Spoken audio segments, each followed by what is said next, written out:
राधे राधे। हरे कृष्णा। कैसे हो आप सभी लोग? आशा करती हूँ आप सभी परम मंगल में होगे, स्वस्थ होगे, अच्छे होगे। सर्वप्रथम आप सभी को पंच दिवसीय दीप उत्सव की बहुत बहुत शुभकामनाएं।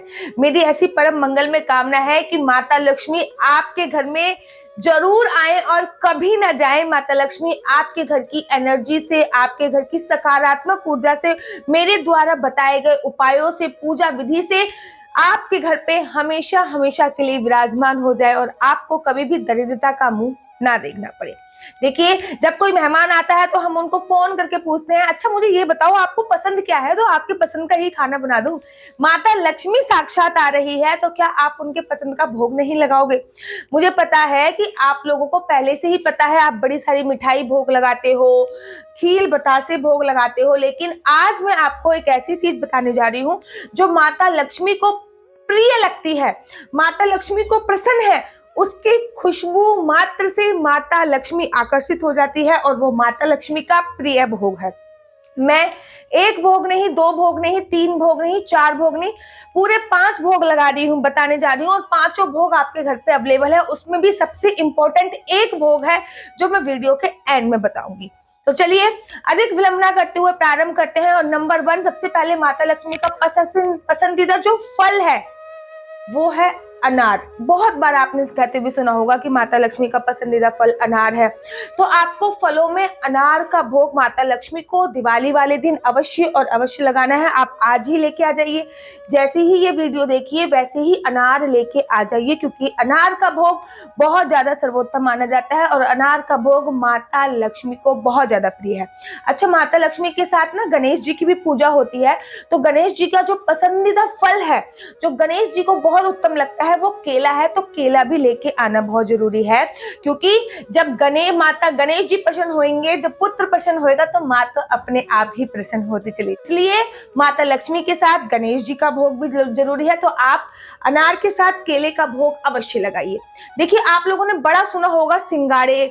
देवउठनी एकादशी पे, जब देवउठानी एकादशी आएगी जिसकी वीडियो आपको मिल जाएगी, देवउठनी एकादशी पे सिंगाड़े का विशेष महत्व होता है। सिंगाड़ा इस समय मार्केट में भी बहुत है। और सिंगाड़े की उत्पत्ति कैसे होती है?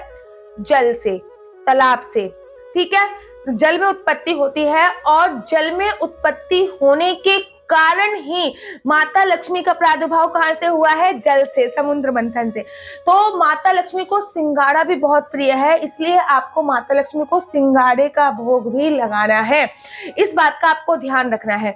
अच्छा, एक बात मैं आप लोगों को क्लियर कर दूं कि इस समय पे कहीं कहीं पे, जैसे कि साउथ की तरफ, पुणे की तरफ या फिर महाराष्ट्र की तरफ, तो यहाँ पे गन्ने का भोग भी लगता है। वो गन्ने का भोग जो माता लक्ष्मी का वाहन है, अर्थात हाथी है, उसको प्रसन्न करने के लिए रखा जाता है, खिलाया जाता है, उसको प्रसन्न करने के लिए भोग लगाया जाता है।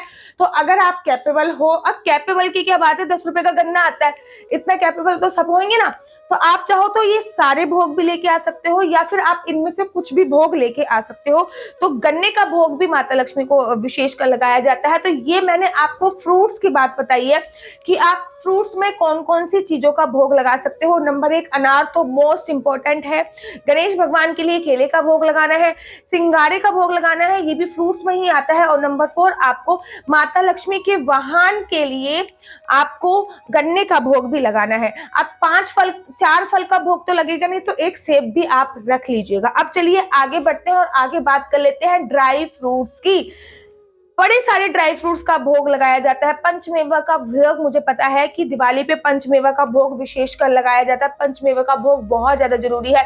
लेकिन माता लक्ष्मी का जो फेवरेट ड्राई फ्रूट्स है, जिसको मैं बहुत अच्छी तरीके से बोल सकती हूँ, वो है मखाना। क्योंकि मखाने की जो उत्पत्ति है वो भी जल से होती है। माता लक्ष्मी की उत्पत्ति भी आपको पता है कैसे हुई है। तो मखाना माता लक्ष्मी को बहुत ज्यादा प्रिय है। इनफैक्ट मखाने डालकर तो हवन भी किए जाते हैं। इसलिए आप मखाने का भोग माता लक्ष्मी को अवश्य और अवश्य लगाइए। आप खील बतासों का भोग तो लगाते ही लगाते होंगे, और खील बतासों का भोग लगना बहुत ज्यादा कंपलसरी भी होता है। आपको खील बतासों का भोग जरूर और जरूर लगाना चाहिए। और लास्ट में, अंत में मैं आपको एक ऐसे भोग के बारे में बता रही हूँ जो मैं अगर ये कहूँ कि ये चमत्कार चमत्कारी भोग है, जिसकी खुशबू मात्र से माता लक्ष्मी खिंची चली जाती हैं आपके घर पे, तो मेरे ख्याल से कोई भी मैं गलती नहीं करूंगी। क्यों? भेवव लक्ष्मी का व्रत तो करा होगा ना, माँ लक्ष्मी का होता है, शुक्रवार को होता है। किस चीज का भोग लगता है? खीर का। भेवव लक्ष्मी के व्रत का जो उद्यापन होता है, जब विश्राम होता है वो व्रत, तो किस चीज का भोग लगता है? खीर का। तो आपको बनानी है मखाने की खीर, क्योंकि मखाने की खीर माता लक्ष्मी को बहुत ज्यादा पसंद है। आप उसमें थोड़े से चावल भी डाल सकते हैं, लेकिन मखाना माता लक्ष्मी को बहुत ज्यादा प्रिय है, इसलिए मखाने की खीर का भोग आप माता लक्ष्मी को बना लगाइए। अच्छा, खीर बनाते वक्त इस बात का ध्यान रखिए कि आप चीनी की जगह उसमें मिश्री का उपयोग कीजिए, और वो डले वाली जो मिश्री होती है उसका उपयोग कीजिए। और साथ ही के साथ उस खीर में केसर डालना बिल्कुल भी मत भूलिए, क्योंकि केसर माता लक्ष्मी को बहुत ज्यादा प्रिय है। माता लक्ष्मी को खीर के प्रसाद के बिना उनकी पूजा अर्चना वंदना नहीं की जाती है, इसलिए खीर का भोग माता लक्ष्मी को अवश्य लगाइए। और ये खीर का भोग पूरा प्रसाद मिलके खुद भी खाइए और माता लक्ष्मी को भी भोग लगाइए। आप चाहो तो केसर वाली खीर बेसिकली जरूर बनाइए। केसर बहुत ज्यादा, अगर आपके घर पे केसर नहीं है तो फिर आप इसकी जगह इलायची डाल सकते हैं, लेकिन केसर माता लक्ष्मी को बहुत ज्यादा प्रिय है, इसलिए मैं केसर की बात कर रही हूँ। मखाने की खीर थोड़ी सी आप समा के चावल की खीर बना सकते हैं, आप दूसरी भी खीर बना सकते हैं, तो आप कोई भी खीर बना सकते हैं, लेकिन खीर जरूर बनाइए, लेकिन उसमें मखाने, दूध, मिश्री, केसर, इलायची जरूर डालते हैं ना, तो माता लक्ष्मी अधिक प्रसन्न हो जाती है।